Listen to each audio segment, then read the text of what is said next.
And we're on. Welcome, everyone, to an all new, exciting episode of Talking From.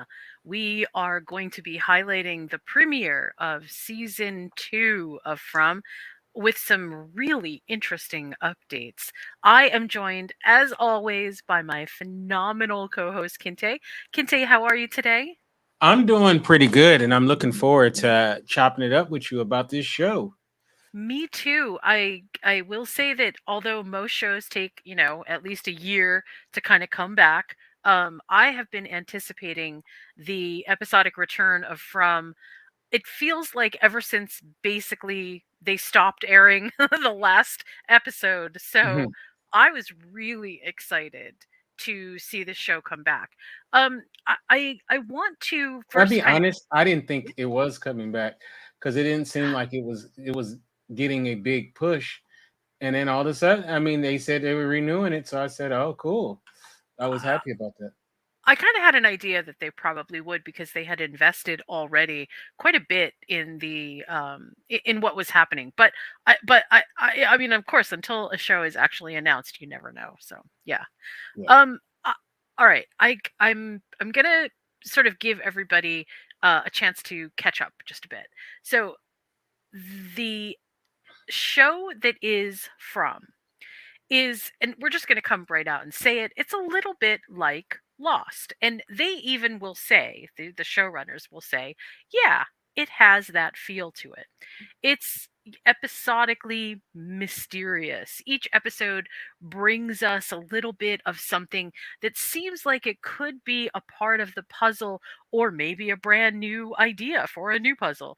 From is a place where the people show up inside of a town and they cannot leave. It's not that they can't physically walk places or drive in a car places, but eventually it all kind of circled back to the town. Now, interestingly, in the first season of From, we were exposed to not just the monsters that we know of, who are the monsters that come out at night, but we were also introduced to some really weird lore, like these far away trees that you can get into and they bring you to different destinations, talisman, which seem to protect the inside of any dwelling that you're in, and a bunch of other kind of interesting ideas. Clearly there's something both very supernatural and very, I guess, otherworldly happening here. I'm going to get into some of the maybe a little bit odd things that were said in the first episode. And I'm going to ask Kinte about what he thinks about some of this. And I just want to say right off the top, although they keep alluding to everything being part of a dream, I really don't think that that's what's going on. I think that that is a very clear red herring. So, for anyone who tunes in and says, "Oh man, are they going to do a Lost on us?" No, I don't think that they are. I think they have learned the lesson pretty well. So, without further ado, let's get into episode 1 of season 2 from From.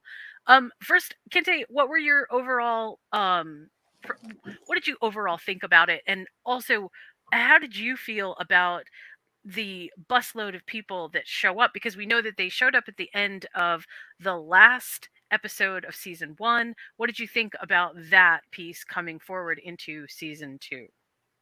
I thought it was great. I mean, they needed some new fodder, people to to get Terrorize. right. So, and then just new blood, period. And I thought it was handled quite well. So I thought they did a great job of continuation from the last season. And I have to say that the pacing of this season so far, in we're 3 episodes in, I think is way better, and it moves a lot better. So I got to give the writers a lot of credit.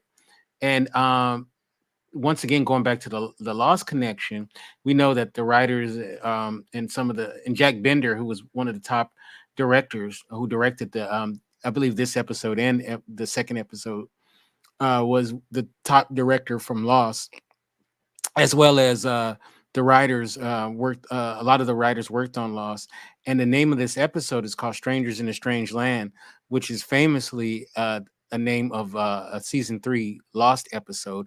Right. Unfortunately, it's one of the worst Lost episodes of all time, which I thought it was interesting that, and it's seen as one of the worst episodes. It's that tattoo episode. I don't know if you remember Oh, that one, right. where you find Yes. out why Jack got his tattoo. It's Yeah. horrible, but I don't know if, but this is so much better than that episode, and I love Lost. So I wonder why they purposely named it this. I mean, anyone who loves both shows will definitely know the connection. You know.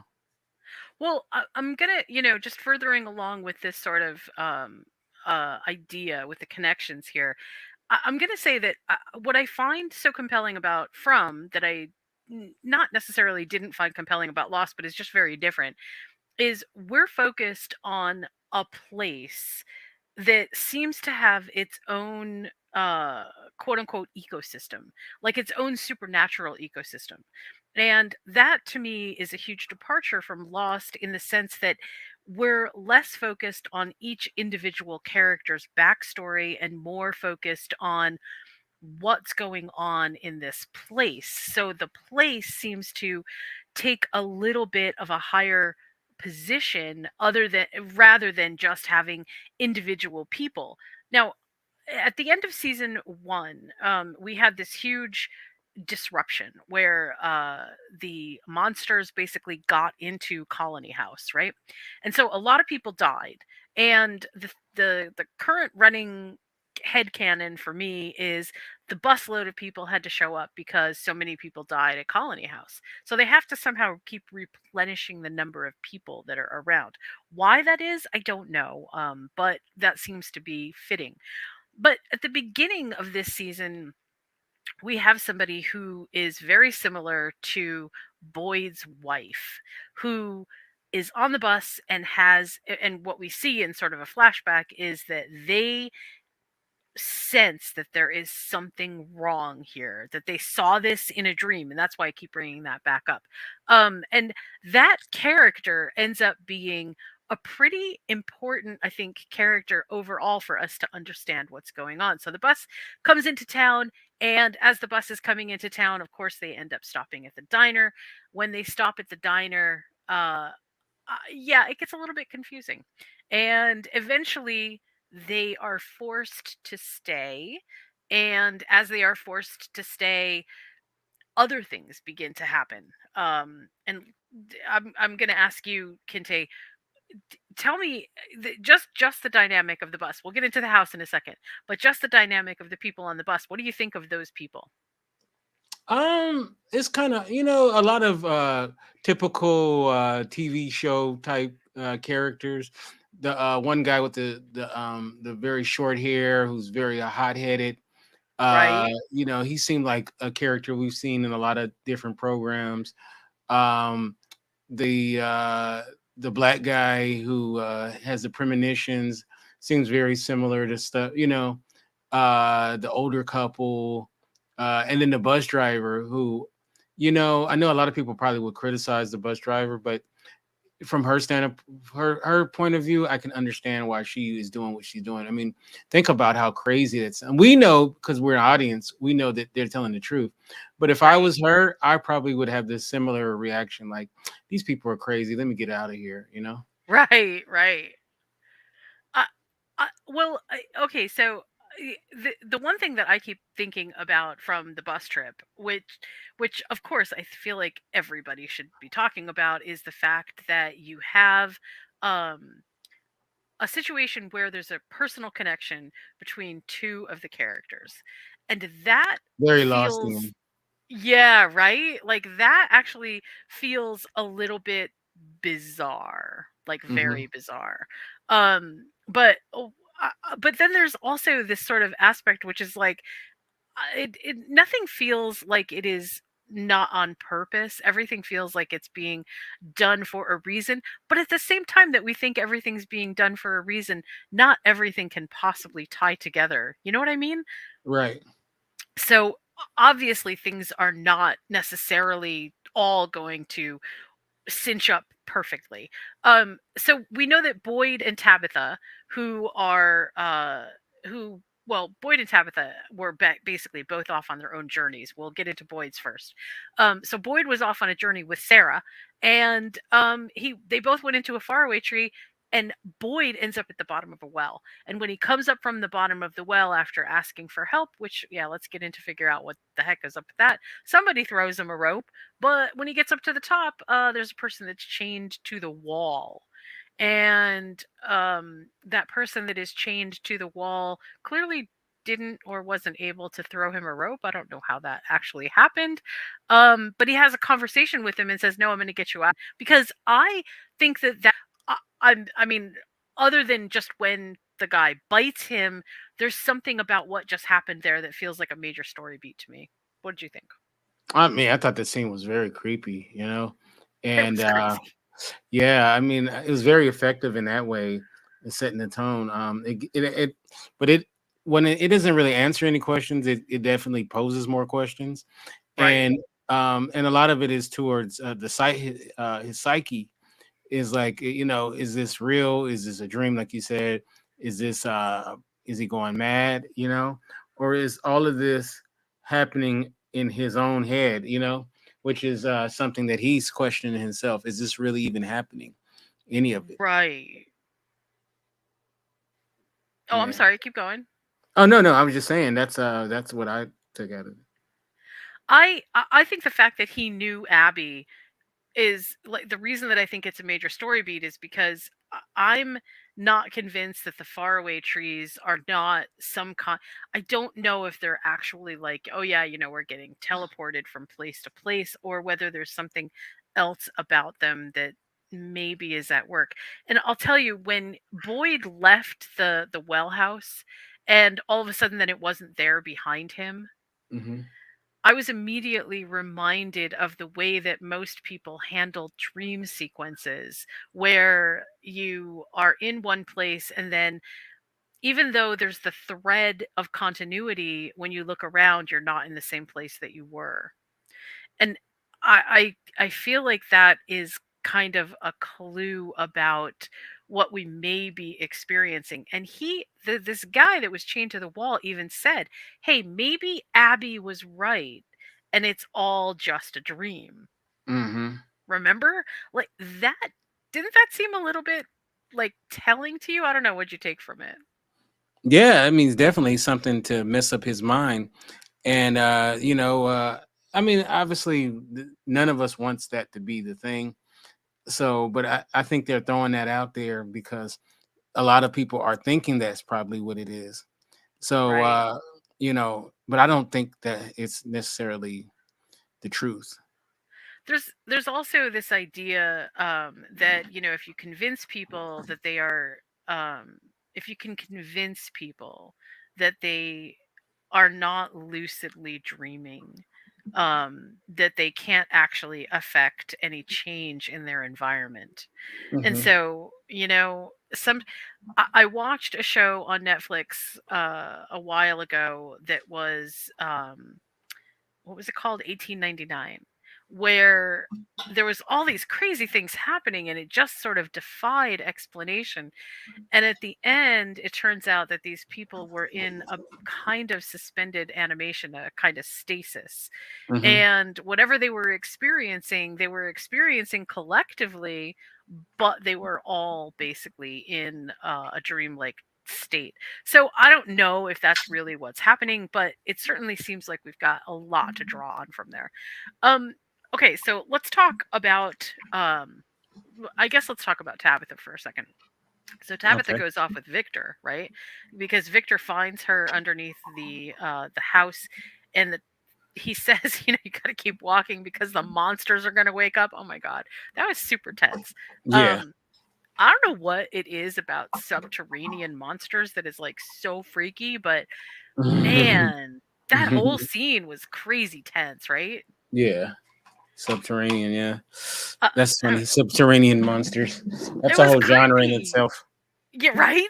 I mean, Yeah. it was and you kind of you get the feeling that it's like, okay, well, are they like vampire-ish because they don't appear during the day? Right. Um, and they're living underneath the ground. Like, what's going on with that? That seemed pretty strange as well. Uh-huh. Um, Sorry. but Mhm. but Victor and Tabitha are, on this sort of walkabout, and they get to a place where they're out, and Victor brings both of them to some hideaway that he has. And I also kind of I feel like this really tells us a lot about Victor because Victor has been in this place for so long that he has all of these special places. Um, and we don't even know what the extent of all that is, but clearly this is a place that he's been to a lot. So he's needed to have refuge quite a bit. And they eventually the group meets up with Boyd, and then is his name no, his name isn't Ellis. What is his name? What is the man, my brain is not firing on all cylinders here, but the person who shows up on the bus about that has the dream Elgin. is his Elgin. Thank you, not Ellis, Elgin. Okay, so Elgin eventually shows up and tells them all about what has been happening back in the town. Now, back in the town, we know that Jim has been was in the house looking for Tabitha when the house basically collapsed in on itself. Hmm. Um, and did that feel supernatural to you? That didn't feel like, oh, the house just fell apart, right? Oh no, yeah, no, yeah. It felt like, yeah, I didn't think of it as supernatural. I just felt like that's what was about to happen.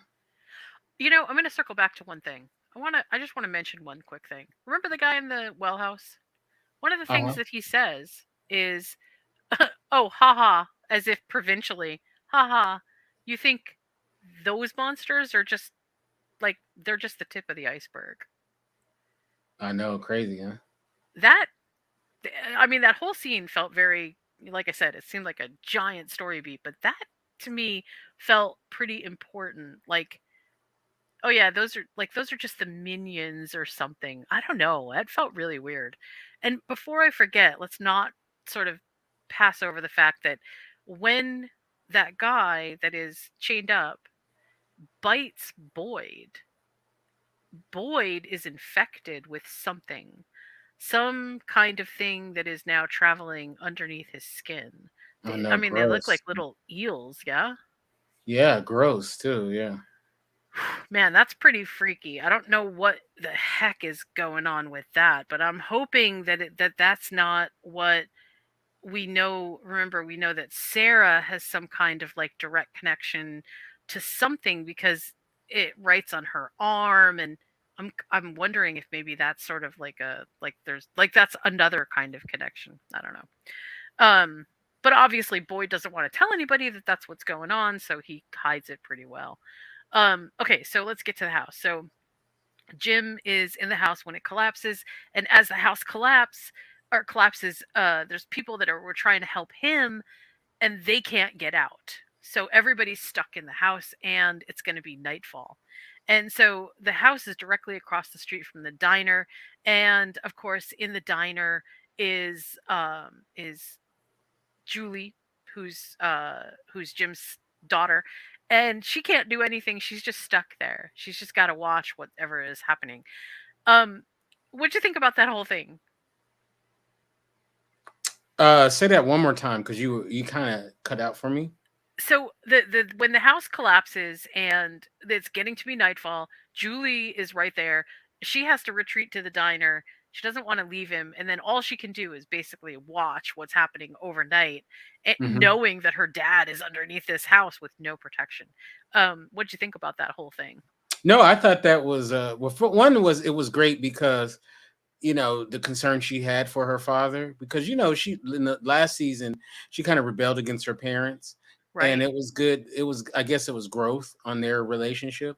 right, right, So no, I thought that was really good because this kind of establishes that she really does care about her parents. I'm not to say that I didn't think she didn't care about her parents, but um it took that moment to for the audience to really see that, oh, she cares and she really wants to protect her father. And it was very admirable that she wanted to do that, even though it didn't make sense, as far as But it's an emotional decision because it's an emotional thing. Right, and the fact that that also now we know that that Ethan was further away from everybody, um, and hanging out basically with Jade, who, and then they go ransack Victor's room and stuff. But in the Mhm. meantime, all of these high stakes things are happening in the diner. Nobody in the diner who is from the bus believes that there are monsters, and it takes basically a bunch of killing for the people that are in the diner to even begin to fathom what's really going on.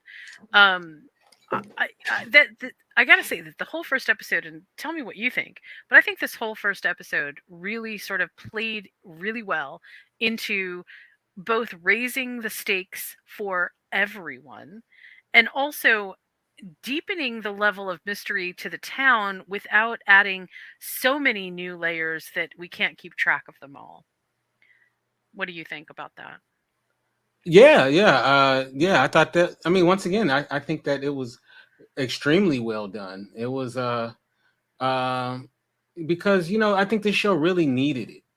It Yeah. really needed to do that, to take this show to the next level. So I would definitely say that, yeah, that was good, very well Well, done. we had in the last season, in season 1, we had a lot of groundwork being laid, I think, to both endear us or give us a sense of agency with each individual character. So we needed to have some background information. And we got a deepening level of mystery surrounding the town and what is out and around the town that is what is out there, because we talked a little bit in our last podcast that we did for From about Boyd and Sarah discovering the spiders, and then Boyd seeing Abby and the lighthouse and things that just sort of stand out as, okay, this is just a crazy, um there's so many things coming all together at one time that it's impossible for us to make any headway in what may or may not be happening. And so the way that I feel like they're doing this, which I think is absolutely perfect, is by giving us individual journeys to go on with all of these different characters. But I think that the first season needed to make us want to care about them. Like, why would we care about Fatima and Ellis if we didn't have some feeling for what they were going with? I mean, in the very next episode, when Ellis, uh, well, in the very next episode, when the two of them sort of have their moment of crisis, uh, the stakes have to be very high for them in order for us to care. Otherwise, it will just feel like, well, yeah, all these things are happening, but why do we care? Do you know what I mean? Right? Yeah, no, yeah, makes, yeah, perfect sense. Yeah. Because I kind of felt like that in the very first episode with the girl who lets in the monster, who's tapping at the window going, "But it's your Oh, don't get me grandma." started on her. Right? And like, I mean, not that that wasn't a really shocking scene, because of course it was, but did I really care about the little girl? No, because I No. didn't know her. Right? But now I know everybody. I know Tabitha. I know Jim. I know Victor. I know Boyd. I know Jade. I know Donna. I know Kenny. I know Kristi. I know Fatima. I know Ellis. I know Julie. I know Sarah. And I know all these people, and Ethan. I know all these people. There's so many of them, but they all matter. Like, if you ask about each and every one of these people, they all make a difference. Let's talk a little bit about Donna. I gotta say, Donna really stepped up in the first two episodes as being just such a badass. What were your impressions of how Donna treated or reacted to the people from the bus, getting them into the diner, and then subsequently keeping everybody in the diner, even though they were like, "We got to get out there." Well, you got to remember that everybody was coming off a traumatic experience, so really they didn't have time to pussyfoot around. You know what I mean? So it was kind of like, and then they were running out of time too. So it was pretty much like, you know what? Let's just get this done. Like, and I'm about to Right. shoot out the window. Shoot out the The bus tires. bus tires. Yeah, and I'm sure to those people she looked crazy. but eventually she knew that it was going to be proven that she was in fact telling the truth. I love this duality between Donna and Boyd, where it should be Kenny that's really picking up the slack and doing the stuff that Boyd would be doing, but Kenny kind of takes a back seat to Donna, and Donna really steps up and becomes the quote unquote sheriff. Um, in Boyd's absence. And I thought that that was really, it was a good choice because Donna is the strongest, I think, of anybody in this Hmm. town so far, Right. No, which yeah, no. is, yeah, that's kind of amazing. I mean, I feel like it's kind of, and I feel like the reason that it sort of works in parallel sequence with or parallel connection with Boyd is because both Donna and Boyd have lost someone very dear to them in the town, and the personal connections that the two of them make over that, the shared trauma bonding, is really powerful. They understand what's at stake, so it felt really good. I don't know, I just really liked it. Yeah, me too. um all right, so let's talk a little bit about some of the things that then we go on to find out later. I well, you tell me, what stands out to you as one of the biggest episodic reveals of the first two episodes?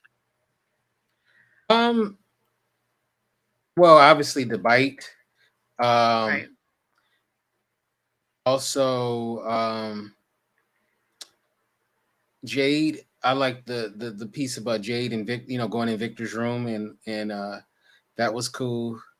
Yeah, And discovering more of and the of course symbols. the main thing is love has come home. Like Right. that, and poor guy. He's just got to deal with it. Yeah, But you mean Kenny? Kenny, yeah, thank you. Yeah. I think I felt really bad for him. He loves Kristi so much. Yeah, and he handled it pretty well, as you could. He just he seemed to just accept it. He didn't really fight it or anything. He just was like, okay, this is what it is. I think it feels a little bit weird in some ways um because there's this idea that I think all of us kind of had at the end of season 1 that, you know, maybe there's some hope for people even though they're in the middle of this major crisis. And I got to say that this is one of the reasons I'm very concerned about Ellis and Fatima, because that feels a little bit too happy in a time of absolute chaos. And I don't know how that's gonna end. I don't know. What do you think about it? I mean, I love that. I love the idea that the two of them are so close, but I also sort of feel like anytime anybody gets close in this town, it turns upside down. Right. Um. So you think it's gonna turn bad, huh? I I I mean, I wish I could say that I I didn't, didn't but even think everything. about that. I guess you know what. I mean, it does have. I guess it does have that as a potential. Of man. I That's pretty good. I didn't even think about that. That they could actually. I mean, but he just seems like the kind of person that would just accept it personally. That's what I don't know. I just feel like I just felt like he was like, well, that's what it is, like Right, right. I can't do anything about it. He didn't try to to fight it at all. He actually handled it pretty because if Oh, you think oh wait. about it, it's not Oh like wait, there's a whole. are you Huh? talking about Kenny? Cuz I'm talking about Fatima and Ellis. Oh, I'm sorry, Fatima. Oh, okay, we got off of that. Okay, I apologize. No, oh no, no, no, no. Fatima and Ellis. Oh yeah, that's going bad. Yeah, I right? I mean, yeah, okay, I'm sorry. Yeah. That is she is losing it, and he's doing his best to try to keep it together. keep it together with her or for her or whatever. But no, I don't see, yeah, that's not gonna end well. I kind of think you might be right too. Yeah, I just don't feel like there just isn't a really good there's no th- it's really I think that one of the things that keeps, and I don't know what this is, what they're trying to say. I mean, from any standpoint, no matter what I'm putting out here, it's all just conjecture, but it does sort of feel like the town itself tries to somehow isolate people, isolate them either mentally or isolate them physically. And the moment that you make connections, that's when you're vulnerable enough for something to happen. And so it happened with Donna, it happened with Boyd, it happened with Ellis because that Abby was his mom. right. Like it continues to sort of follow this pattern. It even happened to Sarah because she loses her brother, Mm-hmm. in the most ridiculous way ever. Sarah, Right. goofball. Um, and we'll get to Sarah in our next podcast because we're going to talk about episode 3. But as we sort of like move into what I think personally, as we move into what we are now expecting from episode 1 and episode 2, the number of things that we have discovered are still sort of hanging out there, but we have discovered some new things. We knew from season 1 that there is some bigger entity sort of, and maybe not controlling but communicating, because the radio tower did work Mm-hmm. and they did contact somebody, but then the huge storm happened. And as the huge storm happens, it basically obliterates everything. No, why? That is, I think, kind of a big question. And then on top of that, as we discover sort of what's happening here into season 2, we know that there is electricity, but the electricity doesn't go anywhere. That Tabitha's big discovery was the wires aren't connected.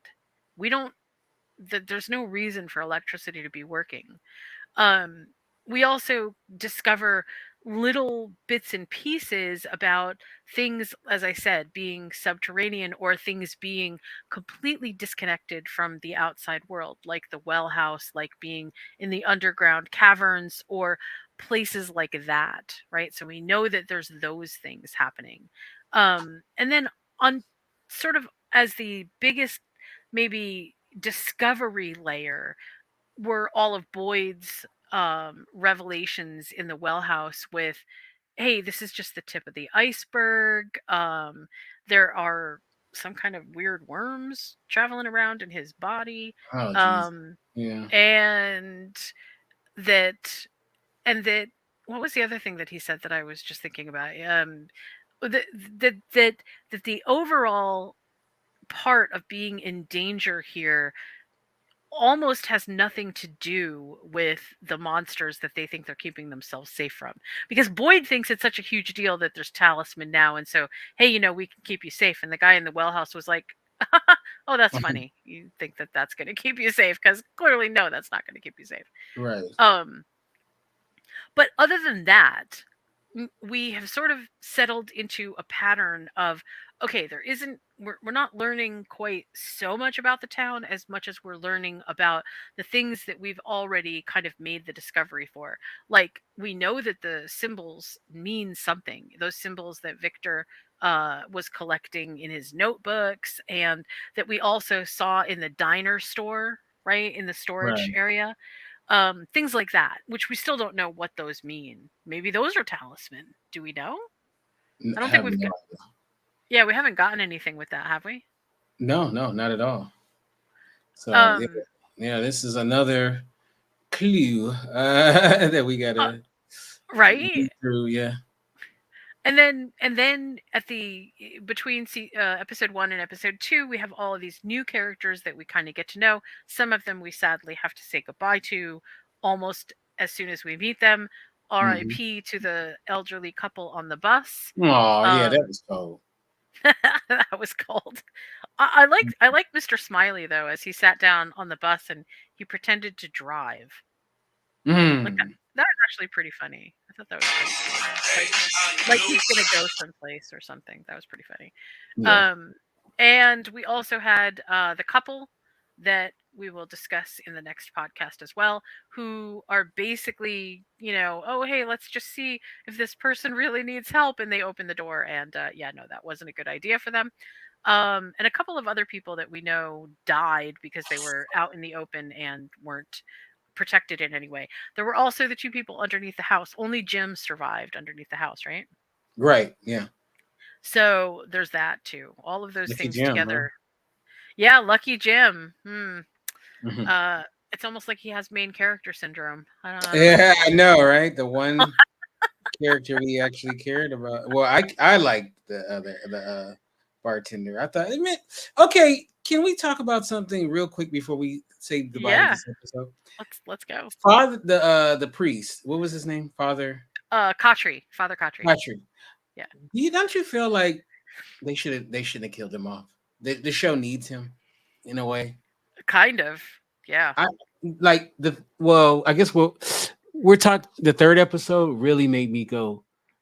We need him. Like I felt like his character, and he was first of all the actor is great, and he did a fine job. But I just felt like that character, the show kind of needed it. I think once he left, the show kind of was missing something. You know what I mean? mm. That he was providing. So not to say that the show isn't still good, but I just feel like his character, the show could use his character. Well, there's no at this point. There's no either inspired or uninspired, because we know that Father Kotri was not, who he thinks he was or who he said he was, Hmm. but but there's no spiritual center for any of these people, and that I do think is something that everybody sort of gravitates toward during times of trauma and chaos. You're even if you're not okay, I'm Christian and believe in a Christian God, you're always looking for some kind of spiritual center to bring you back to hope and belief. And, things could be better than they are. And right now, no one has that. Right. And I think that that was what was embodied with Father Kotri. So yeah, I think that that is kind of missing. I'm before again, but before we say goodbye to this episode, I do want to just sort of ask you, because I do think that this is important.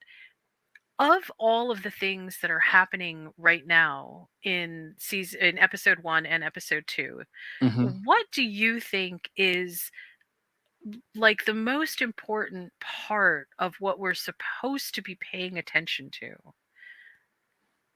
I think Boyd, his Yeah, his journey, which is almost like it's being. I think people see it as a failed journey, but I think a lot happened that we'll realize later in that yeah. in his adventure. You know.